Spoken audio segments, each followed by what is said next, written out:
So hello everyone, thanks for joining us today. I know it's exceptionally cold outside, so I guess really all we have to do is stay inside and listen to some good information anyway. So we have a captive audience here today, but I'm excited to see everyone here for our Tuesday talks this evening. And our Tuesday talks, as with all of our adult learner sessions, we're really focused on students, adult learners returning to the university environment. That could be through the Worry Way Back program, the Phoenix Reentry program, and of course that's inclusive of other populations like transfer students, justice impacted students, military affiliated students, and first generation students. All of these are also supported by some of our other great departments on campus, but I'd like to give them a shout out because we're all working together and we all have some of these overlapping identities. So today I'm going to do some quick introductions before we hand over to James to talk about the elevator pitches. My name is Amber Neer, that's Neer as in far. I think most of you know me, but I am the coordinator for adult learner programs here at Wayne State. Chloe is not here today, but she's our adult learner liaison. So you probably heard or gotten some outreach from Chloe as well. She also fills the peer mentor capacity in our department, manages our adult learner lounge. Susie Reynolds is our adult learner advisor, working very specifically with our Worry Way Back population as well. And then James is here, which I'm assuming you have a slide about introducing yourself too. So I'm just going to go ahead and hand it over to you, James. Sure. Okay, let's just go ahead and begin, guys. Let's number one, welcome to Joanne, and is it Larissa? Am I saying? Yeah, I hate mispronouncing people's person's name, so thank you. Like I said, guys, listen. Tuesday talks are very helpful, and I think students love it. And anything that I can present tonight that you can take away that can help you is definitely what the whole purpose is. Whether we have 1, 2, or 20 or 50, we present the same information, and we want to make sure that adult learners walk away and take away what they need. So I'm an adult learner coach from Way Back, and I deal with just adult learners. So my area of expertise is career counseling and coaching. And in part of the Worry Way Back program that we love, especially dealing with adult learners, your goal is to get a degree and to enter a career. My job is to help make those goals a reality. So we recognize the academic aspect of obtaining the degree, but we both know you here primarily, number one, you want the degree for at least social mobility, and you're looking for better opportunities economically. I can pretty much see you nodding your head like, yeah, that's your bottom line. Actually, I'm not. Okay, well, maybe you're not, but most times, Joanne, and some individuals, Joanne, that we find who just want to accomplish the goal. They just want to. Okay, because I've told people all my life that I dropped out in the 70s to get married and have children, not necessarily in that order. It was the 70s after all. And it just was never a thing that I was just never able to finish. It wasn't when I stopped. We actually moved to Hawaii, and it was not my intention to stop, full stop, but it's just the way it happened. So here we are. Now it's like, okay, what I want for my 70th birthday party, I want a graduation party. There you go. And that right there is definitely exciting to hear that, because we have that. That's what we love about our adult learners. We have individuals like yourself who, hey, I just want to get it done. I want to be able to say, I finally want to do it. Yeah, it's my turn. And we commend you on taking that step and making it a reality. And then we have others who went to school and things happened, life happens, and then they decided, hey, I want to come back and finish. So you represent the wide range of our program. So with that being said, I hope that something I say here would, especially for your I would say for your graduation party and all that, maybe this can help you with the spiel on your speech. My elevator pitch. Yeah, your elevator pitch. Something you may want something. Hey, I've done all my elevator pitches. There you go. So let me share my screen. Yep. If I can go ahead and begin with the screen, and I'm gonna share it. Can you guys see my screen? Yeah, you can see my screen. Yep, got it.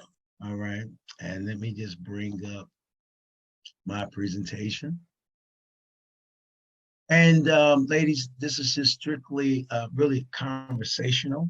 That's about my presentation style. The fact that I like to present the information in real time, and then we're gonna just talk it through. But this, if you think about it, it's a 30-second elevated pitch for adult learners. We know adult learners have unique circumstances in a situation, and sometimes you know as an adult learner that you know what you're looking for and you know what you want.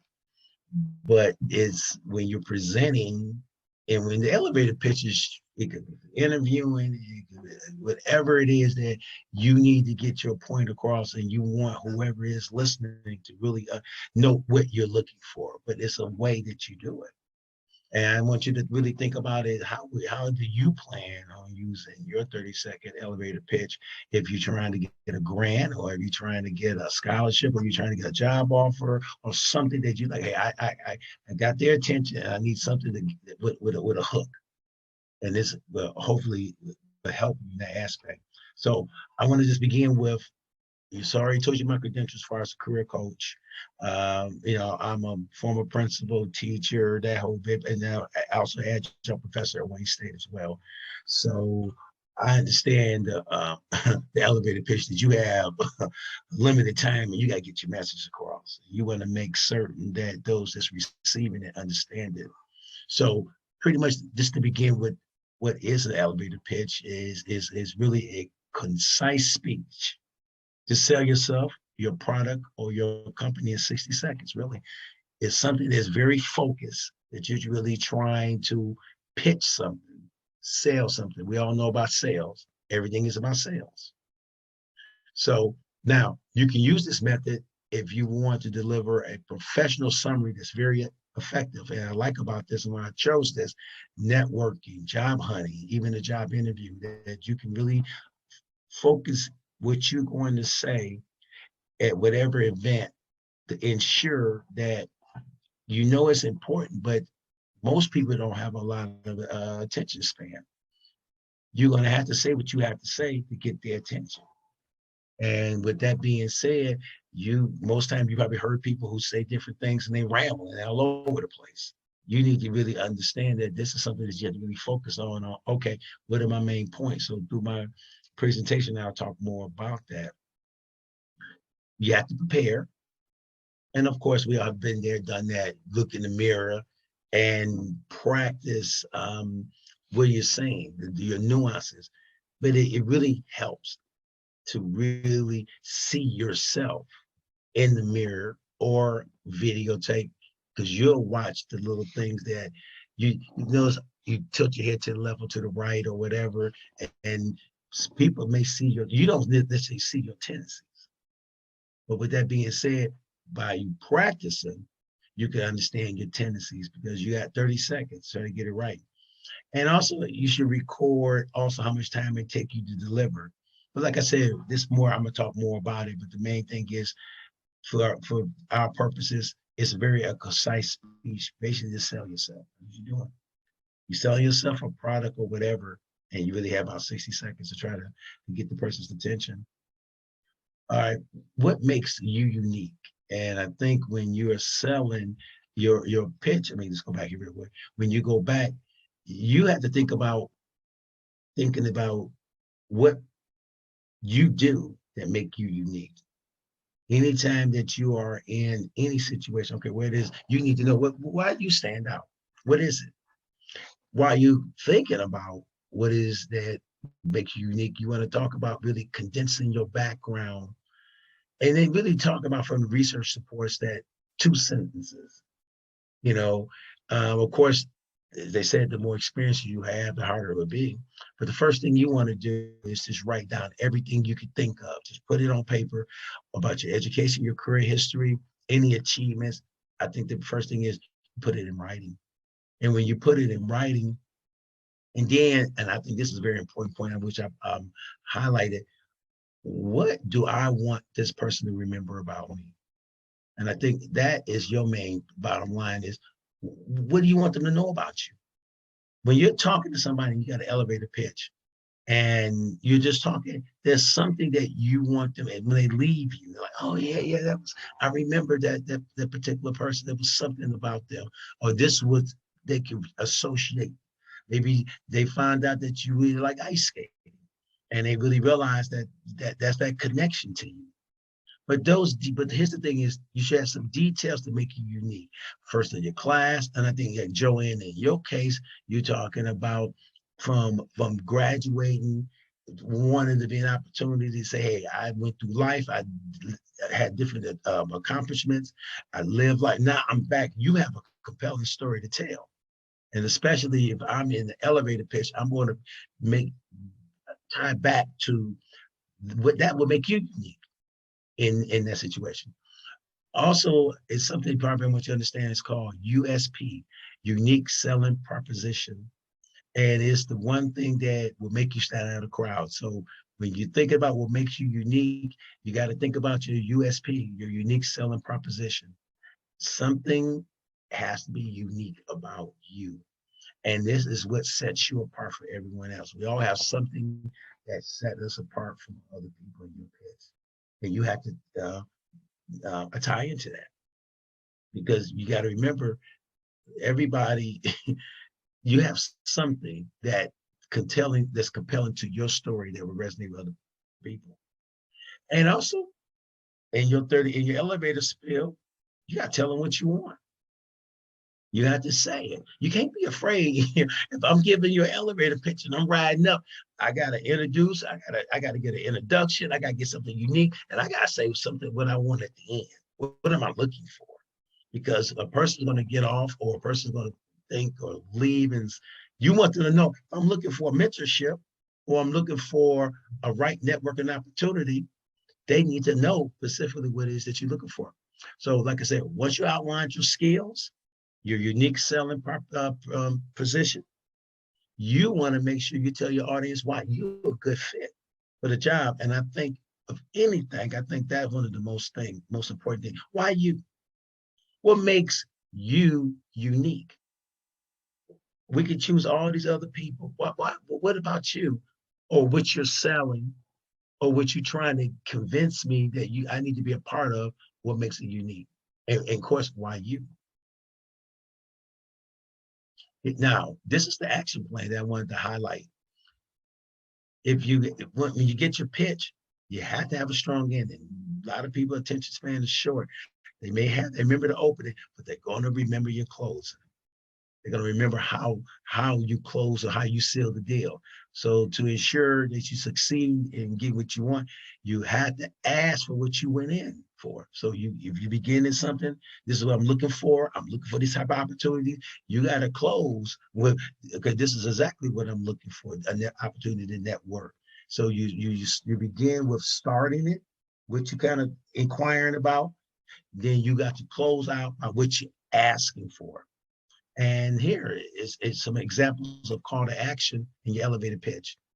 I'm looking for a mentor, and you close it out. Are you in a position to offer me a mentorship? Looking for a job. Do you have time to call next week to discuss upcoming opportunity of your team? So you came in inquiring, and now you asking a specific pitch. What it is I'm looking for? Ultimately, I'm looking for this mentorship. I'm looking for a job. And how about you at the job interview yourself? You may want to ask, does that answer your question, or would you like me to for further clarification? You're taking control of making sure that there is no ambiguity in what the employer looking for or the person that you're talking to. And that's part of your action plan. Practice, practice, and practice. I just think there's no other way you can get around it. The person or the individuals that's practice is ready. And if you practice, first you start with yourself. Then when you do that, then you feel comfortable. Then you can look at, am I repeating words? Is my sentences weak? Is my pitch, is the tone of my pitch too confident, but conversational? But like I said, you want it confident, but you want it not too salesy. You want to have an air of confidence about you, but you don't want arrogant, and you don't want to be demanding. but you're confident, and it's not, and it can't be, like I said, too salesy. And if you're happy, check it with your friends and family. Ask them, does it sound natural? Did I go too fast? Is it representative of who you are? Does it flow, etc.? So practice, edit, more practice, then ask a family member, a friend, and ask a family member, or friend who's very honest, who's not trying to hurt your feelings, but don't mind hurting your feelings. Like, hey, listen, you know what? That's just garbage.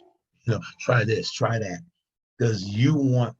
If you can convince them, that gives you the confidence to move on into when you really need to use it. I want to talk. So this is the elevator pitch. We was just talking about that. You're on the elevator, riding up, strong opening, strong closing, asking for what you want. But this is something I want to tie into how you can take the 30 seconds and you tie it into the interview. You got to remember too, and this is from the career side of the ball that I deal with.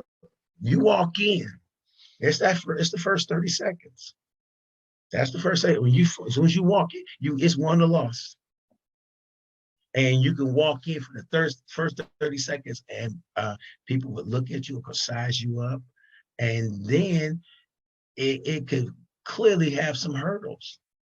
But the thing about it is, you have to remember, first impressions are lasting impressions. And if you're planning, you got to have planning preparation. You got to remember, I'm gonna walk in, they don't know me. Immediately you walk in, an individual will have they may look at you, may think whatever. You may look like a cousin, you may look like a friend, you may look like a wife, whatever. And it's, all these thoughts are going through the head. Looking at it. So this interview, you got to prepare for, how do I want them in 30 seconds? Really think about me.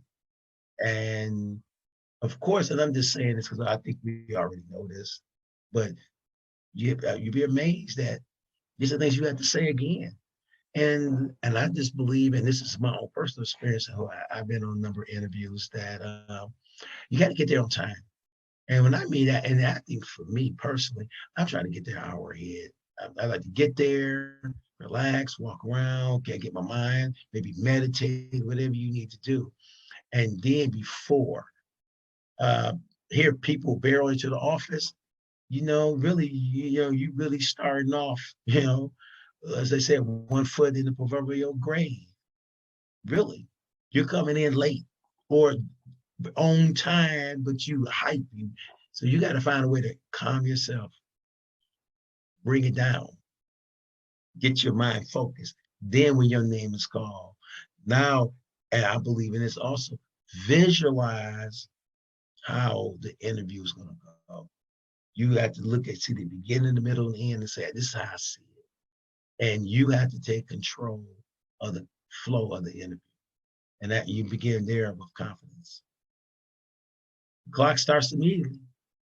It does. I mean, I know people may say different things, but it does. So as you walk in, that 30 seconds starts immediately. And you have to treat everybody you encounter special. You just don't know. You don't know who's going to make the final decision.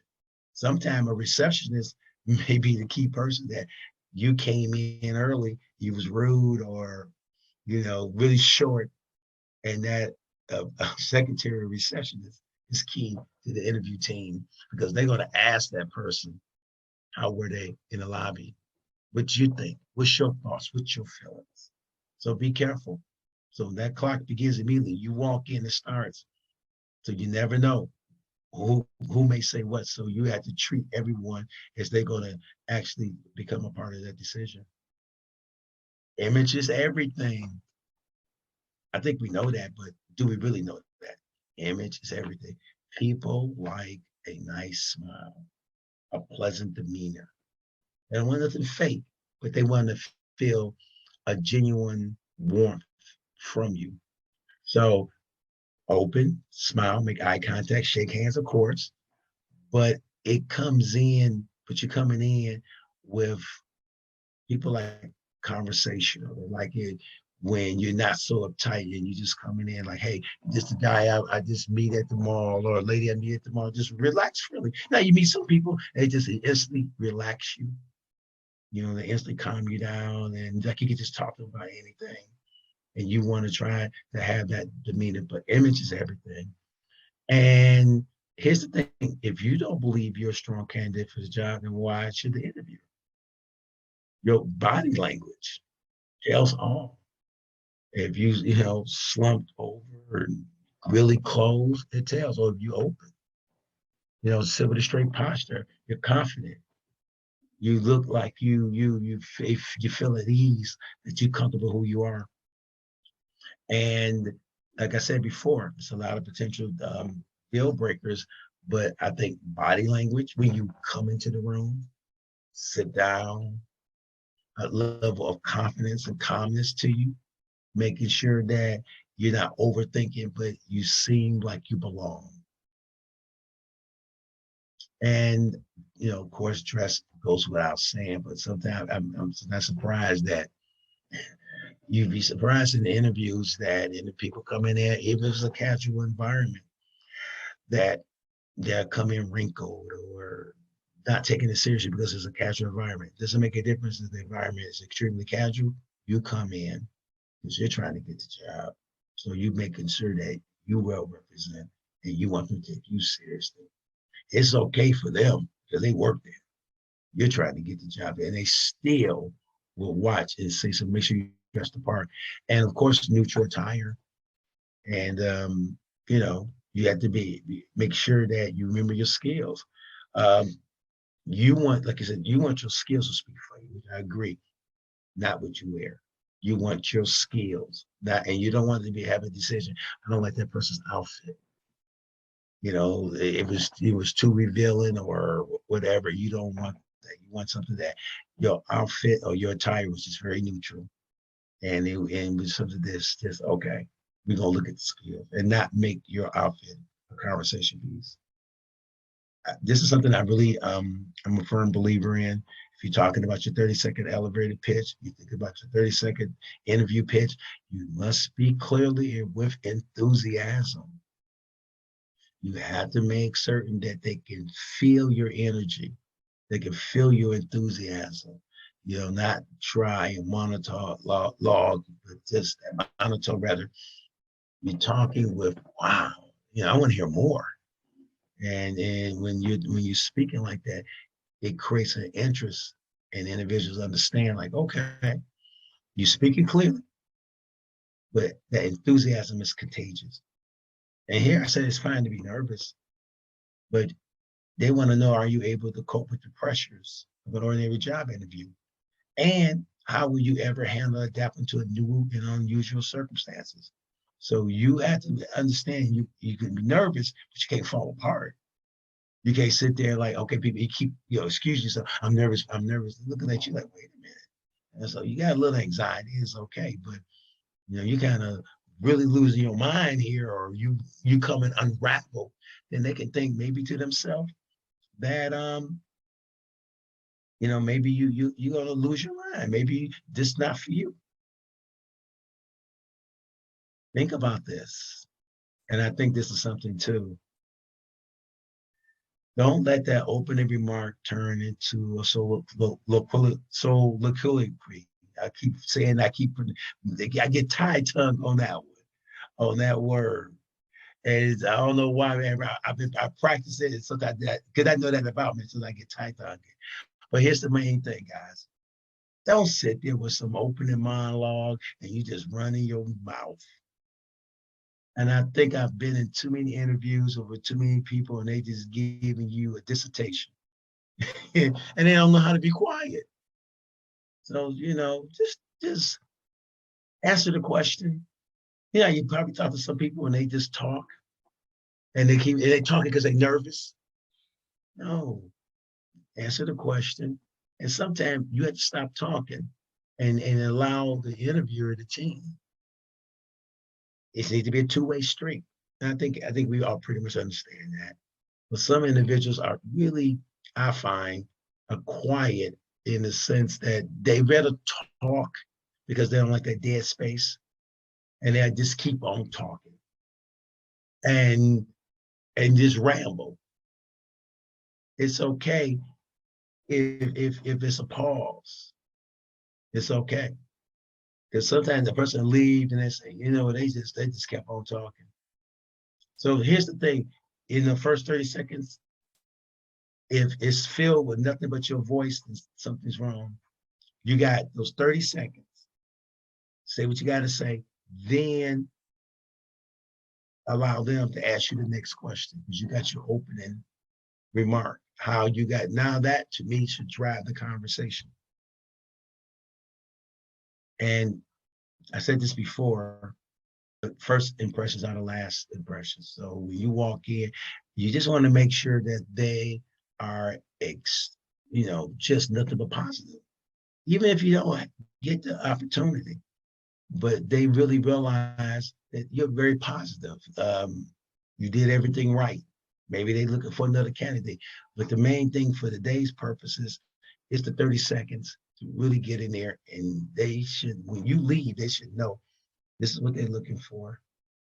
I was impressed by what they asked and how they asked, and it was really spread with enthusiasm because they knew exactly what they're looking for. And if you can do that, I think you can apply that in different aspects of your life. I understand writing everything down. So, okay, this is the things these are my points I'm going to talk. You don't want a 30-second speech that you memorize. You want something in 30 seconds. I get my main points. Strong beginning. This is what I'm asking for. This is making sure they understand. And remember what makes you unique. And then you have a strong closing. This is what I'm looking for. If it's another interview or a mentorship or whatever, or I'm looking for an opportunity to whatever it is, you need to ask, making sure that they know. And here, and this is something I just want to talk about here. Let's look at this one in an interview. Let's look at this. So you think about it, it says here, and it's something just putting together everything we talked about. Hi, my name is Mark. Thank you so much for sitting down with me today. After graduating with my bachelor's degree in business administration, I spent the last 3 years building professional experience as an executive assistant. I successfully managed end-to-end event coordination and have generated a strong professional network for my colleagues. I was excited to learn about these opportunities in the sports management space, and I've always been passionate about the way sports bring culture together and will love the opportunity to bring my project management and leadership abilities to this position. So if you're looking at it in this comprised of everything we talked about with Mark, thank you for sitting down with me. And I hear you going into about your successes. After graduating, I spent the last 3 years building a professional network, professional experience as an executive assistant. Here's your accomplishment. I successfully managed end-to-end event coordination and have generated a strong professional network for my colleagues. So you're coming in your sense of accomplishment. This is what I did over the last 3 years. I'm glad. Thank you for allowing me to sit here. This is what I've done. Here's your passion. I'm excited to learn about this. I was excited to learn about this opportunity in the sports management space. I've always been passionate. So you're letting them know you've always been passionate about ways sports and culture come together. And here's your exit, your selling point. It's what you're asking for. I would love the opportunity to bring my project management and leadership abilities to this position. So you already in this 30 seconds, because it's well crafted, I told you about me. I told you my successes. I'm excited. And this is what I want to bring to this position. So with that being said, this is something that a person will practice. This ain't something you have overnight, but you can get together and, like I said earlier, put it down, your education, your highlights, your accomplishments, and then find a way that we can sit back and bring it all together. And the main thing for the days, like I said, for your 30-second elevator or interview, is make sure you tie it all together. So right now, I'm just going to stop. I've been talking, and I would like to entertain some questions.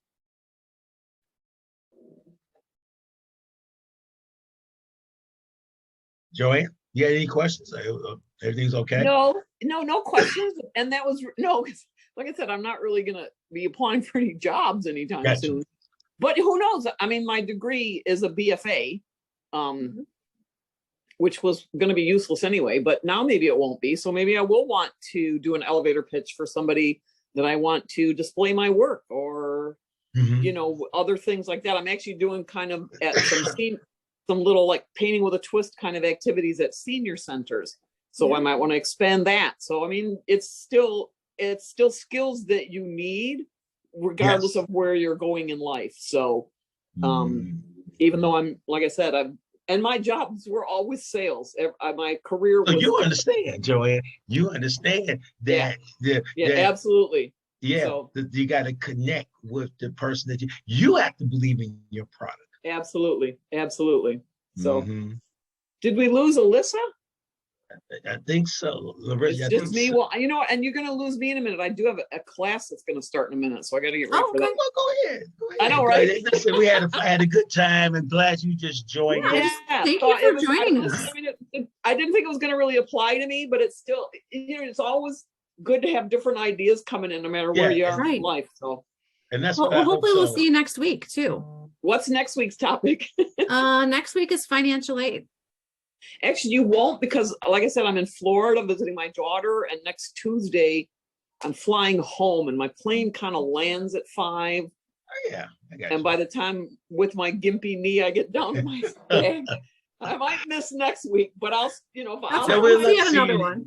all I'd love to right. see you in the future, Joanne. We can, but Yep. like I said, Thanks so but once much. again, I know I speak about Amber as well.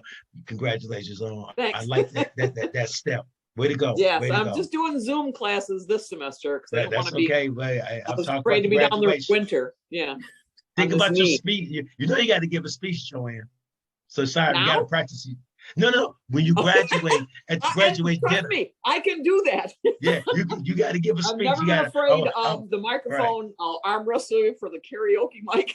Okay. That's what I like. Yeah, I want to I've get. always, I and want my to thank my job has daughter. been, I my want to thank job the professor so and so. I want to thank my third grade teacher. yeah.